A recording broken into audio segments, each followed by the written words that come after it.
இன்னைக்கு விடல 10th standard science பாடம் 1 இயக்க விதிகள் லெசனோட புக் பேக் ஆன்சர்ஸ் பார்க்கலாம். சரியான விடையை தேர்ந்தெடு.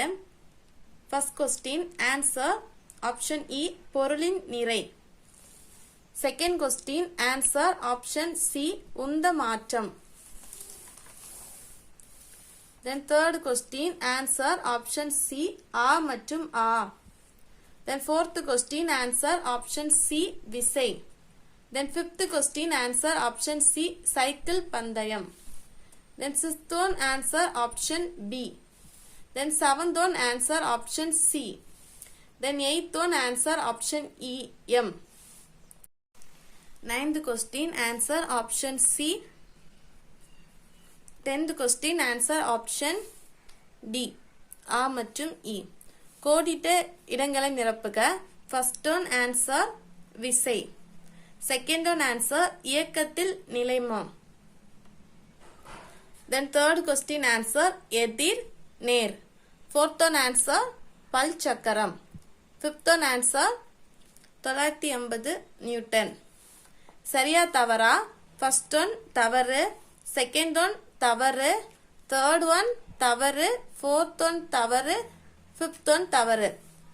இதுல என்னெல்லாம் மிஸ்டேக் கரெக்ட் ஸ்டேட்மெண்ட் வந்து கொடுத்துருக்கேன், நீங்க பார்த்து எழுதி எடுத்துக்கோங்க. அதுக்கப்புறம் பொறுத்துக்க.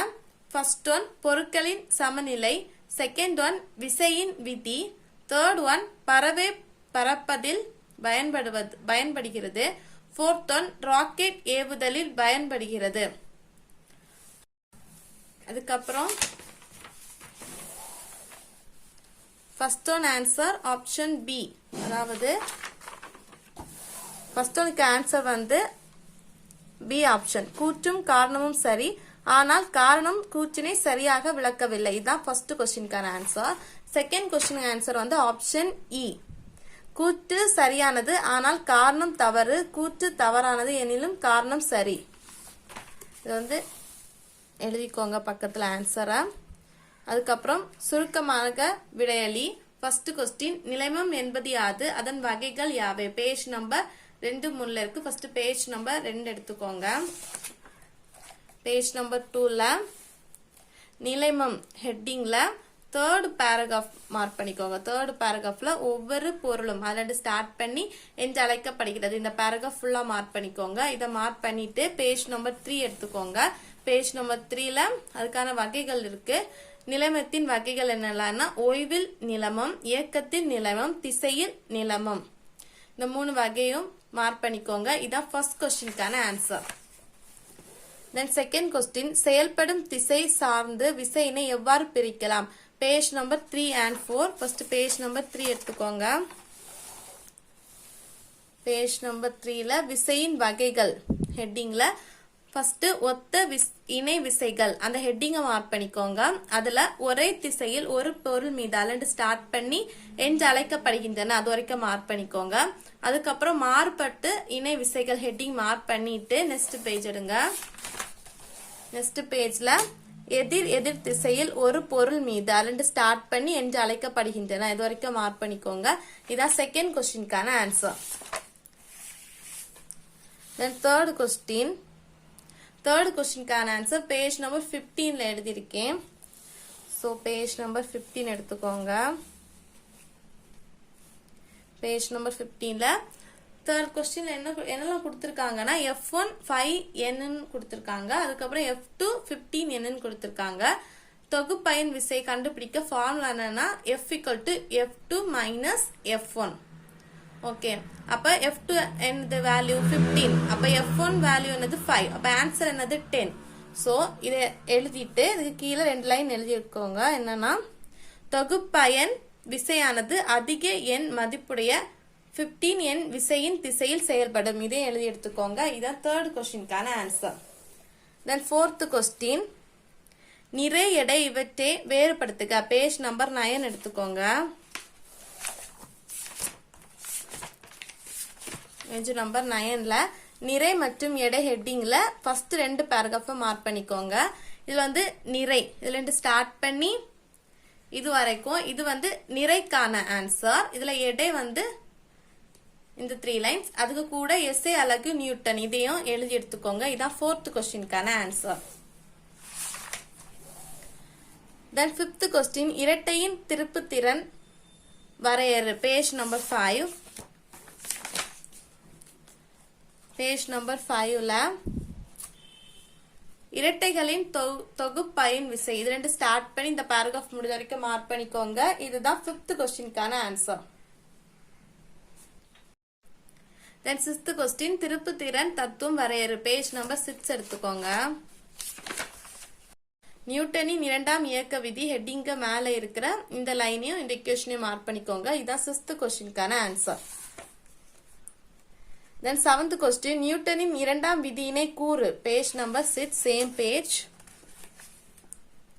அதுல நியூட்டனின் இரண்டாம் இயக்க விதி ஹெட்டிங்ல பொருள் ஒன்றின் மீது இரண்டு ஸ்டார்ட் பண்ணி இந்த 4th லைன் வரைக்கும் அமையும். இது வரைக்கும் மார்க் பண்ணிக்கோங்க. இதான் 7th கொஸ்டினுக்கான ஆன்சர். தென் 8th கொஸ்டின். 8th கொஸ்டினுக்கு ஆன்சர் புக்கில் இல்லை. ஸோ ஒரு பேப்பர்ல இதுக்கான ஆன்சர் எழுதி எடுத்துக்கோங்க. இதுதான் 8th கொஸ்டினுக்கான ஆன்சர். இதான் 8th கொஸ்டினுக்கு ஆன்சர். எழுதி எடுத்துக்கோங்க. எழுதி ஒரு நோட்ல இல்லைன்னா ஒரு பேப்பர்ல எழுதி புக்கில் வந்து பேஸ்ட் பண்ணி வச்சுக்கோங்க. அதுக்கப்புறம் 9th கொஸ்டினுக்கு ஆன்சரும் புக்கில் இல்லை. ஸோ 9th கொஸ்டினுக்கு ஆன்சரும் எழுதிக்கோங்க.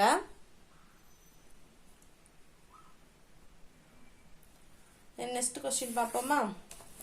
அதுக்கப்புறம் 10th கொஸ்டின், விண்கலத்தில் உள்ள விண்வெளி வீரர் எவ்வாறு மிதக்கிறார். பேஜ் நம்பர் 11 எடுத்துக்கோங்க. அதுல விண்வெளி வீரரின் எடை இழப்பு அதுல செகண்ட் பேராகிராஃப் ஃபுல்லா மார்க் பண்ணிக்கோங்க. இதுதான் 10th கொஸ்டினுக்கான ஆன்சர். அப்புறம் விரிவாக விடையளி. ஃபர்ஸ்ட் கொஸ்டின், நிலைமத்தின் பல்வேறு வகைகளை எடுத்துக்காட்டுடன் விளக்குக. பேஜ் நம்பர் 3 எடுத்துக்கோங்க. பேஜ் நம்பர் 3ல ஃபர்ஸ்ட் நிலைமத்தின் வகைகள் 3 வகைகளை மார்க் பண்ணிக்கோங்க. இதுல இருந்து ஸ்டார்ட் பண்ணி இது ஃபுல்லா மார்க் பண்ணிக்கோங்க. இது ஃபுல்லா உண்டு. அதுக்கப்புறம் எடுத்துக்காட்டுகள் போட்டு இது வந்து ஓய்வில் நிலமும் எடுத்துக்காட்டு, இது இயக்கத்தின் நிலமத்துள்ள எடுத்துக்காட்டு, இது திசையில் நிலமத்துள்ள எடுத்துக்காட்டு. ஸோ இந்த பேராகிராஃப் ஃபுல்லாவும் இந்த பேராகிராஃப் ஃபுல்லாவும் மார்க் பண்ணிக்கோங்க. இதுதான் ஃபர்ஸ்ட் கொஸ்டினுக்கான ஆன்சர். டீட்டெயிலா ஃபர்ஸ்ட் கொஸ்டினுக்கான ஆன்சர். அதுக்கப்புறம் செகண்ட் கொஸ்டின், நியூட்டனின் இயக்கத்துக்கான விதிகளை விளக்கு. பேஜ் நம்பர் 3, 6, 7ல இருக்கு. ஃபர்ஸ்ட் பேஜ் நம்பர் 3 எடுத்துக்கோங்க. பேஜ் நம்பர் 3ல ஃபர்ஸ்ட் நியூட்டனின் முதல் விதி அதை மார்க் பண்ணிக்கோங்க. நியூட்டனின் முதல் விதி ஒரு பேராகிராஃப் கொடுத்துருக்காங்க. இந்த பேராகிராஃப் ஃபுல்லா மார்க் பண்ணிக்கோங்க. அதுக்கப்புறம் பேஜ் நம்பர் 6 எடுத்துக்கோங்க. பேஜ் நம்பர் 6ல நியூட்டனின் செகண்ட் விதி அதாவது இரண்டாம் இயக்க விதி கொடுத்துருக்காங்க. இந்த 4 லைன்ஸே மார்க் பண்ணிக்கோங்க. இதுதான் நியூட்டனின் இரண்டாம் விதி. அதுக்கப்புறம் பேஜ் நம்பர் 7ல நியூட்டனின் மூன்றாம் விதி கொடுத்துருக்காங்க. இந்த 3 லைனையும் இந்த FA = FB இதே மார்க் பண்ணிக்கோங்க. இதான் செகண்ட் டீட்டெயிலுக்கான ஆன்சர். அதுக்கப்புறம் தேர்ட் டீட்டெயில் பேஜ் நம்பர் 6 எடுத்துக்கோங்க. பேஜ் நம்பர் 6ல நியூட்டனின் இரண்டாம் இயக்க விதி ஹெட்டிங்ல M நிறை மதிப்புடைய அது ரெண்டு ஸ்டார்ட் பண்ணிக்கோங்க. இது ரெண்டு ஸ்டார்ட் பண்ணி இது வரைக்கும் மார்க் பண்ணிக்கோங்க. விசை = நிறை இன்டு முடுக்கம் இது வரைக்கும் மார்க் பண்ணிக்கோங்க. இதுதான் தேர்ட் கொஸ்டினுக்கான ஆன்சர். அதுக்கப்புறம் 4th question page number 7 and 8ல இருக்கு. பேஜ் நம்பர் 7 எடுத்துக்கோங்க. அதுல ஃபர்ஸ்ட் நேர்கோட்டு இந்த அழிவின்மை விதி இதுல இந்த பேராகிராஃப் ஃபுல்லா மார்க் பண்ணிக்கோங்க. மார்க் பண்ண அப்புறம் நெக்ஸ்ட் பேஜ்ல இந்த டயக்ராம் இது ரெண்டே மார்க் பண்ணிக்கோங்க. இது ரொம்ப இம்பார்ட்டன்ட். ஸோ இது ரெண்டே மார்க் பண்ணி இது வரைக்கும் மார்க் பண்ணிக்கோங்க. இதுதான் 4th கொஸ்டினுக்கான answer. Then question number 5 page number 8.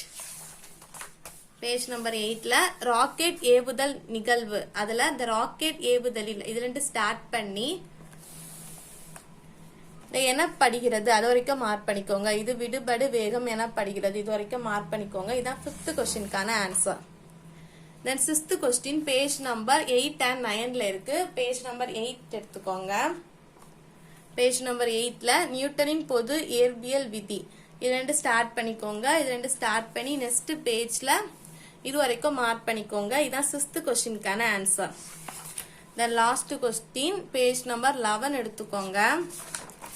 Page number 11ல நியூட்டனின் இயற்பியல் விதியின் பயன்பாடுகள் அதுல இந்த ஃபர்ஸ்ட் பாயிண்ட்ல இருந்து மார்க் பண்ணிக்கோங்க. ஃபர்ஸ்ட் பாயிண்ட்ல இருந்து மார்க் பண்ணி இந்த 5th பாயிண்ட் வரைக்கும் மார்க் பண்ணிக்கோங்க. இதுதான் 7th கொஸ்டினுக்கான ஆன்சர்.